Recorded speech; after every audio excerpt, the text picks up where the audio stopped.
Les équipes d'intervention sont déjà à pied d'œuvre. Le vice-premier ministre, ministre de l'Intérieur, était en réunion dimanche avec les experts de la cellule permanente d'alerte et d'urgence et plusieurs responsables de la ville de Kinshasa et de la police nationale congolaise. À l'issue de cette réunion, Jacquemain Chabani-Louko a assuré les sinistrés des inondations de la mise en place des équipes d'intervention pour la prise en charge des victimes.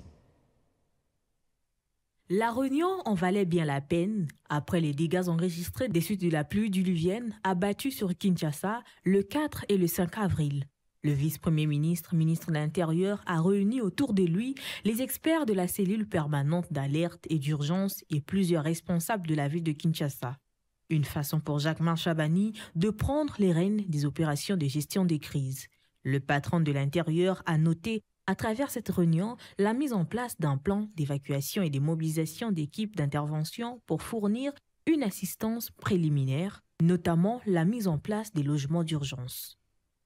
Avec la police nationale congolaise, il était question de mettre en place des mesures pouvant rétablir la circulation tout en facilitant les déplacements des habitants de l'ouest vers l'est de Kinshasa, notamment en direction de l'aéroport de Njili. À l'issue de ces réunions, plusieurs décisions importantes ont été prises, notamment la sollicitation de l'implication de l'armée et d'autres services pour assurer les transports des populations vivant dans des zones non aedificandi vers des sites d'accueil identifiés. Parmi ces sites, l'Institut Lumumba a déjà accueilli 115 familles, tandis que Kintomesa, Anjili et Kimwenza Mangafula ont respectivement pris en charge 100 et 70 familles. Par une descente sur terrain au boulevard Lumumba où la rivière de Njili est sortie de son lit, causant des inondations au quartier et les avenues environnantes. Le vice-premier ministre a assuré les sinistrés de la mise en place des équipes d'intervention pour la prise en charge des victimes. Pour faire sortir la capitale de cette impasse, le VPM de l'Intérieur s'est engagé à mobiliser les organisations humanitaires pour garantir une assistance efficace aux personnes sinistrées. Alors que la situation reste préoccupante, les efforts de coordination et d'intervention se poursuivent pour assurer la sécurité et le bien-être des habitants de Kinshasa. Le gouvernement, à travers le vice-premier ministre, s'engage à répondre rapidement et efficacement aux besoins des sinistrés, témoignant ainsi de sa détermination à faire face à cette crise. Cette prise en charge se fait également dans le domaine sanitaire. Le ministre de la Santé publique, Hygiène et Prévoyance sociale a annoncé des mesures pour assurer l'alimentation et les soins de santé des sinistrés.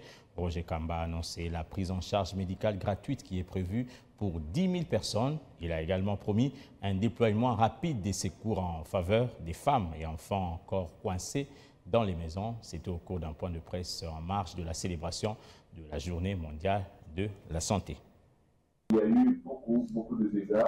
Il y a plus de 5 000 familles qui ont été impactées. Il y a 30 morts, 30 décès au niveau de la ville du province de Kinshasa. Nous avons une vingtaine de mamans, enfin de blessés qui sont hospitalisés et nous avons 2 mamans qui sont enceintes et une qui a accouché, la maman et le bébé vont très bien. Quelle est la situation sanitaire liée à cette catastrophe-là? Nous avons déployé un dispositif pour que tous les soins médicaux découlant de cette crise soient pris en charge. Le stade Tata-Raphaël, nous avons décidé ça cette nuit. On a commencé à prendre les personnes sinistrées ce matin. Enfin, cette nuit, et puis ça continue ce matin. Hier déjà, nous avions ouvert un premier site à l'école de Lumumba, au niveau de la 16e rue. Et au niveau de ce site-là, nous avions déjà ouvert un poste médical avancé. Nous avions amené déjà l'équipe de prise en charge médicale avec aussi bien pour les soins généraux que pour les traumas. Nous avons amené pour l'équivalent de 2000 personnes. Nous avons à ce niveau-là disponibilisé des citernes d'eau, parce que la première chose qu'on a remarqué hier quand on était sur terrain, c'est vraiment le manque d'eau. Donc nous avions disponibilisé 2 grosses citernes d'eau au niveau de ce site-là.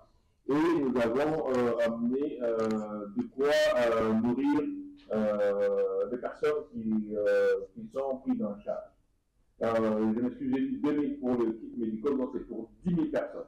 Nous avons prévu pour 10 000 personnes la prise en charge médicale. La prise en charge alimentaire et d'eau, c'était pour 2 000 personnes.